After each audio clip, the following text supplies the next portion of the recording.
Alors, bonsoir à chacun et à chacune de vous. Alors, je dis bonsoir parce que nous sommes dimanche ce soir. Puis là, je me suis dit que je devais prendre un peu de temps quand même pour vous faire parvenir cette petite vidéo à travers l'infolettre de ce dimanche qui est en retard par le biais de plusieurs choses à servir en même temps. Mais je me suis dit, on va prendre le temps quand même de le faire. Je pense que d'abord, il faut se rappeler et encore se rappeler que nous sommes toujours aux 40 jours au désert avec Jésus. Nous sommes au carême. Et c'est un temps favorable, comme on a dit depuis le début, à partir du mercredi des Cendres, un temps favorable à se reconnaître à travers nos limites, nos fragilités, devant ce Dieu amour. Alors, le grand thème que vous connaissez maintenant est celui de marcher ensemble vers Pâques, vers Jérusalem. Marcher en communion ensemble vers Pâques, vers Jérusalem, vers la résurrection du Christ. Et dans la première semaine, nous avons vu toute la semaine que Dieu en est la source, que Dieu est la source. C'est lui qui nous donne la sainteté à travers son Fils. Mais Dieu est la source, le Père est la source. La deuxième semaine, c'était sous le sous-thème « Dieu change nos regards » et tous les jours de la semaine, à partir de chaque Eucharistie, chaque jour avec la parole de Dieu, les évangiles, oui, c'est Dieu qui change nos regards, mais nos regards du cœur. Voir les choses divinement, avec discernement, avec humilité. Et de ces 2 semaines, nous arrivons maintenant à la 3e semaine où est-ce que le sous-thème est « Et Dieu fait de nous des témoins ». Et c'est là qu'on a le texte de l'Évangile sur la Samaritaine. Alors, nous allons un peu développer ça en quelques minutes ensemble. Et vous, pendant le cours de la semaine qui vient, à vous, à travers la parole de Dieu, de chaque jour, à travers l'Évangile, d'aller plus loin avec vous-même devant Dieu. Parce que c'est vous qui entrez en relation avec Dieu, tout comme la Samaritaine. Jésus s'assit et il vous demande de l'eau. Il vous demande votre vie. Il vous demande où es-tu rendu maintenant dans ta vie? Où es-tu? Donne-moi à boire. C'est un dialogue que Jésus entreprend avec chacun et chacune de nous, tout comme la Samaritaine. Et la Samaritaine, c'est important parce que c'est la première initiation pour tous ceux qui se préparent au baptême, confirmation, première communion, l'Eucharistie. Et ça, c'est le premier évangile qu'on se sert depuis très longtemps pour les catéchumènes qui sont en cheminement actuellement. Bon. Regardons un peu en ce dimanche la première lecture en seulement, celle de l'Exode avec Moïse. D'abord, Moïse a sorti le peuple de l'esclavage, des esclaves. Ils étaient des esclaves et ils étaient heureux de sortir des mains des Égyptiens pour retrouver leur liberté de vie. Mais ils ne s'attendaient peut-être pas à faire autant d'efforts pour y arriver. Et les efforts les ont comme éloignés de Dieu. Parce qu'à un moment donné, ils sont arrivés vers la soif humaine. Vous savez, quand on a soif, on veut prendre de l'eau. On a besoin d'eau. Alors ce peuple n'avait pas d'eau, et voilà qu'il réclame à Moïse de l'eau, et en même temps, il le critique parce qu'il dit, bon, c'est ça, tu nous as fait sortir d'Égypte, puis maintenant, on est comme dans un cul-de-sac, et on n'a même pas d'eau, on va mourir ici. Bon, tous ces critiques que parfois, que toute personne qui est en autorité, ou toute personne qui est comme celui qui guide un peuple, va recevoir, parce qu'un peuple, parfois, est sensible à les événements, les circonstances et les situations de l'immédiat. Et c'est ce qui fait que nous vivons un peu comme à l'Exode. Il y a 2 mots intéressants dans cette première lecture. Il donna à ce lieu le nom de Massa, ça c'est Moïse. Massa, c'est-à-dire épreuve. Donc le peuple vivait une épreuve. Une épreuve que tout le monde peut vivre à travers la pauvreté, à travers lorsqu'on sort de notre pays, lorsqu'on sort de tout esclavage, etc. Bon, Et cette épreuve vécue en communauté peut finir par faire des querelles. Alors, et les querelles vont se diriger vers celui qui les a fait sortir d'Égypte, et c'est Moïse. Alors voilà que Moïse essuie tout cela. Mais ça nous montre une chose aussi, que oui, Moïse est celui qui leur a donné le chemin au désert, mais avec Dieu. Et ça, c'est important, parce que c'est quand même Dieu qui va les sortir de cette épreuve en leur donnant de l'eau à partir de Moïse. Alors, vous voyez, il y a toujours un geste. C'est un geste qui est posé avec foi dans lequel le peuple pourra boire. Et ça va demander malgré tout encore de l'effort pour continuer. Alors, c'est un texte qui est quand même important à travers les épreuves, les querelles, et ça, c'est vraiment nous, les êtres humains. Lorsqu'on vit des épreuves à différentes échelles, à différentes mesures, nous allons souvent s'en prendre à quelqu'un, parce que ça prend quelqu'un pour porter la faute de tout ce qu'on peut vivre. Alors voilà, mais sauf qu'on oublie une chose, que oui, avec les efforts, c'est nos efforts qui vont faire tout le changement et toute la différence. Mais des efforts sans Dieu, c'est les épreuves et la querelle, assuré. Mais les efforts avec Dieu, c'est le miracle, c'est l'eau vive. Alors nous arrivons maintenant avec l'évangile d'aujourd'hui. Un point que j'aimerais qu'on réfléchisse ensemble, moi le premier, c'est un point que je trouve important. Lorsqu'on prend une décision de suivre le Christ, d'abord, faut-il le connaître, le rencontrer? Faut-il dialoguer avec lui à travers la parole de Dieu, l'Eucharistie, à travers la prière, l'oraison, l'adoration, être accompagné aussi avec des gens qui ont la foi, l'espérance et l'amour, et qui vivent devant Dieu, avec Dieu, à travers toutes sortes de circonstances, situations et événements, des mots que j'emploie souvent quand je parle. La Samaritaine, ce qui est pas important, veut dire ce qui est à remarquer, c'est que d'abord, c'est une femme qui se rend au puits au début d'après-midi, vers midi. Donc, à l'heure où il fait le plus chaud. Hein? À midi, c'est l'heure où il fait le plus chaud. Elle prend ce chemin à cette heure-là pour éviter de croiser des gens qui la connaissent et elle n'a pas le goût de se faire pointer du doigt, d'être jugée et condamnée. Alors, elle se rend au puits tout simplement comme ça. Et voilà que Jésus est assis à ce puits. Jésus est assis parce qu'il est dans sa pleine humanité et il a soif. Et tous ses disciples, ses apôtres, eux autres sont partis au village, à Samarie, pour aller faire des achats de prévisions qu'ils avaient besoin. Mais Jésus, il est là, assis, et il voit la Samaritaine. Et on sait que les Juifs ne pouvaient pas parler aux Samaritains. Jésus, lui, il brise toutes sortes de choses pour faire connaître l'amour de Dieu qui est sur tout être humain sans distinction, sans jugement, sans condamnation, sans distinction. Parce que Dieu appelle tous ses enfants à la conversion qui nous amène à la transformation. La transformation se fait à travers l'effort, mais surtout avec la grâce de l'amour de Dieu sur nous. Bon, ceci dit, Jésus est toujours assis près du puits, et voilà que la Samaritaine, elle est là. Et là, il lui demande, « Donne-moi à boire. » Et elle fait remarquer que tu ne devrais même pas me parler. Je suis une Samaritaine et tu es juif. Mais Jésus passe par-dessus tout cela. Et voilà que tout ce dialogue s'entreprend et pour nous amener à l'eau vive que le Christ lui offre.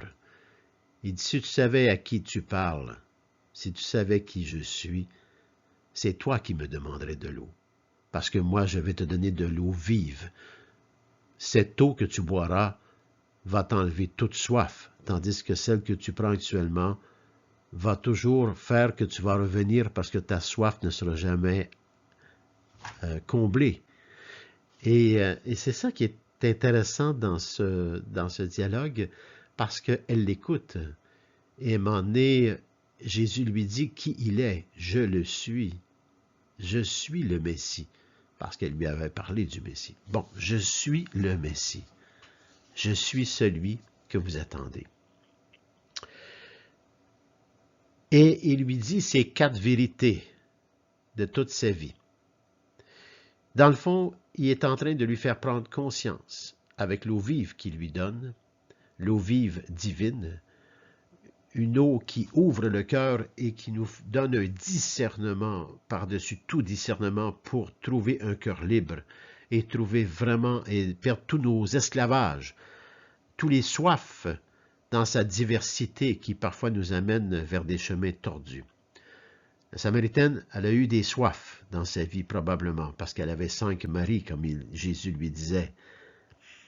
Des soifs peut-être de sécurité, des soifs financières, des soifs de tendresse et d'amour probablement, mais sans arriver à ce qu'elle cherchait vraiment. Alors, toutes ces soifs que parfois toutes ces soifs qui ne sont pas vraiment de Dieu, peuvent nous amener sur des chemins tortueux, des chemins de torture, des chemins de souffrance, des chemins d'égarement, où est-ce qu'à un moment donné, la vie, elle devient trop lourde pour un ou pour l'autre. Et on s'en va dans les compensations de toutes sortes. Des soifs qu'on se crée. Et aujourd'hui, en 2023, et hier et encore demain, des soifs, des compensations, nous en avons une multitude. Je n'ai pas besoin de vous les énumérer.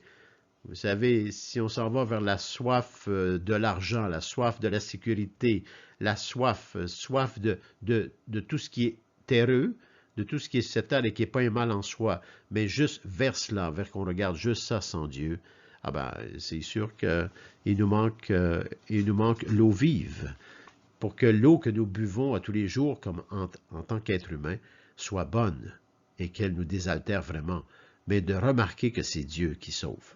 Alors, c'est un peu ce que Jésus lui donne. Mais le fait que je veux qu'on s'arrête un peu là-dessus, c'est elle a rencontré le Christ, elle a dialogué avec lui, il s'est dit qui il était, et elle l'a cru, et elle est partie au village, en Samarie, comme témoin qu'elle avait rencontré le Messie. Et elle a tellement eu de cette eau vive qu'elle a oublié d'amener sa cruche d'eau, l'eau dont elle avait besoin parce qu'elle avait soif. La cruche est demeurée là parce qu'elle avait reçu cette eau vive, cette vérité de vie et qui libère l'être humain. Et elle est partie directement en Samarie, à ce petit village, puis elle a été criée qu'elle avait trouvé le Messie. Et voilà que tout le monde s'est déplacé et ainsi de suite. Alors, voyez, la conversion. Se convertir, c'est une rencontre avec le Christ. Mais comment on fait en 2023 pour rencontrer le Christ? Peut-être prendre le temps justement de s'asseoir à un puits, de s'asseoir en Église, de s'asseoir ensemble en Église, pour découvrir que Dieu est vraiment la source de toute source de sainteté, afin que nos regards soient changés et que nos regards soient pointés vers des regards de la divinité, que nous ne sommes pas une finitude, nous sommes des enfants de Dieu avec la promesse de l'éternité par le Christ qui est venu nous montrer le chemin, la vérité et la vie. Alors, vous voyez, ce regard nouveau qui nous est donné par la rencontre avec le Christ fait de nous maintenant des témoins comme la Samaritaine. On oublie nos cruches d'eau dans lesquelles nous pensons que cela va nous faire du bien parce que nous avons bu à l'eau vive. Mais en 2023, rencontrer le Christ. Soyons honnêtes avec nous-mêmes. Nous sommes dans un temps où nous avons des occupations multiples. Des occupations multiples, des préoccupations multiples aussi. Où on ne donne pas le temps de cette rencontre avec le Christ. C'est comme si c'était, ça c'est de dernier recours. J'ai pas besoin de ça. Et on oublie que la vie a besoin que nous reconnaissons celui qui nous la donne, c'est-à-dire Dieu le Père, celui qui est la source. S'arrêter, vraiment s'arrêter devant ce Dieu tout-puissant d'amour, ce Père, avec le Christ. Et voilà ce qu'est l'Église. L'Église offre ce que Jésus a voulu nous offrir. Elle nous offre la parole de Dieu. Elle nous offre des moyens de prière, d'adoration. Elle nous offre les sacrements par lesquels nous pouvons aller chercher les vivres, et les vivres de la vie éternelle, de l'eau vive, dans laquelle tout ce qui nous entoure prend une autre couleur, une couleur divine. Et c'est ça dans lequel nous sommes appelés dans ce 40 jours au carême avec Jésus. Ce temps favorable nous est donné par l'Église pour être capable de s'arrêter vraiment, de s'arrêter avec la parole de Dieu, de la méditer, d'être présent dans la situation qui se vivait lorsqu'on fait cette lecture. Se mettre à la position de la Samaritaine, de reconnaître comme elle que vraiment, il m'a décrit tel que je suis. Et toutes mes soifs m'ont jamais altéré. Comme lui, il m'altère. Lui, il me donne vraiment une eau vive. Il me donne tout le sens de la vie. Il me donne une vie éternelle. Et c'est ainsi qu'on perd toutes nos chaînes, nos esclavages, nos soifs qui ne sont pas de Dieu. Et c'est ça le temps du carême, c'est de prendre un temps de discernement pour savoir ce par quoi je suis vraiment régi. Quelles sont vraiment mes soifs? Pour être capable de savoir si j'ai soif de Dieu ou si j'ai soif de choses de terre. C'est plutôt asséchant, la terre. Parce que je peux avoir soif, comme je disais, de sécurité. Je peux avoir soif d'argent, je peux avoir soif de pouvoir. Je peux avoir soif de contrôle. Je peux avoir soif de bien des choses qui n'ont aucun lien avec Dieu. Mais si je vais chercher cette eau vive, je vais vivre en communauté, je vais vivre en fraternité, mais avec le regard de Dieu, parce que Dieu est une source de sainteté. Mon regard sera changé sur mon frère et ma sœur. Je vais voir plus les besoins de mon frère et ma sœur et je vais donner ma vie et je vais annoncer à mon frère et à ma sœur que j'ai trouvé l'eau vive. Voici ce qui nous donne vraiment la vie et qui amène la paix et la sérénité. De telle sorte que je suis, avec la Samaritaine, un témoin. Je l'ai rencontré, je dois le faire connaître à tout le monde. Je dois attirer les gens vers cette eau vive parce que c'est vraiment la vie que je découvre à l'intérieur de cela. Alors voilà ça, ce dimanche que nous avons par l'Église, et il est important, c'est l'entrée en notre baptême. Le baptême, le symbolique tellement fort de l'eau qui est la vie. Alors voyez, c'est à nous maintenant d'aller plus loin avec le Seigneur Jésus, de prendre du temps de s'arrêter et de reconnaître de quoi ai-je vraiment soif, finalement. Et ce à quoi j'ai soif, est-ce qu'il y a d'éternité là-dedans? Ou si je ne fais que m'assécher avec mes soifs? C'est des questions importantes que nous avons tous à nous poser, moi le premier. Alors je vous invite dans la semaine qui s'en vient, et avec les lectures d'aujourd'hui, peut-être les relire tout doucement, dans la semaine, ce soir, peu importe, les relire devant Dieu, avec beaucoup d'authenticité, d'honnêteté, avec vous-même devant Dieu. Se reconnaître pécheur et pécheresse, ce n'est pas un abaissement, c'est une humilité qui nous élève à la vie éternelle. Alors voilà ce qui nous est... Cette semaine, toute la semaine, vous allez avoir des textes qui vont suivre et qui vont nous apporter des temps d'arrêt, des temps de réflexion, des temps importants. Et je vous invite fortement, je vous invite avec tout mon cœur de pasteur à vous arrêter, à aller à la messe si vous êtes capable de tous les jours, aller chercher cet enseignement et la parole de Dieu. Sinon, avec les prières mensuelles, vous pouvez toujours lire chez vous tout doucement. Prenez un temps d'arrêt. Jeûnez de vos activités. Jeûnez de vos soifs qui mènent nulle part. Jeûnez de tout cela pour découvrir l'eau vive au puits, qui est le Christ. Alors, ça, c'est ce que je vous souhaite à chacun et à chacune de nous dans ce parcours du carême, un carême favorable à grandir dans cette vie spirituelle qui nous donne la vie éternelle. Alors, je vous dis à chacun et à chacune de vous un beau bonsoir. Je vous interpelle à rester en union de prière. Et je vous interpelle aussi à poursuivre votre carême dans des arrêts. Maintenant, apprenez à vous arrêter au puits avec le Christ. Écoutez-le. Il est le Fils de Dieu. Écoutez-le.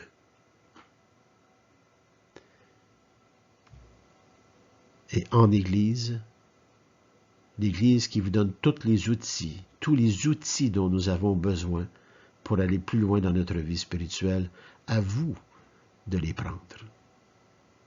À vous de venir pour les sacrements. À vous de venir chercher la parole de Dieu, l'Eucharistie, l'adoration, la prière. À vous, maintenant qu'il vous appartient de dire oui ou non, de devenir des témoins ou non, de changer vos regards ou non, en étant à la source même, celle du Père et du Fils avec la puissance du Saint-Esprit. C'est ce que je vous souhaite de tout mon cœur. Et je me tiens disponible, bien sûr, dans les semaines, surtout à la paroisse, bien sûr, ce que je suis, la paroisse Saint-Joseph de Chambly. Alors, union de prière, bonne fin de soirée, bonne semaine, et poursuivons notre carême ensemble en communion vers Pâques, vers la résurrection, vers Jérusalem, avec tous les saints et les saintes. Bonsoir à chacun et à chacune de vous.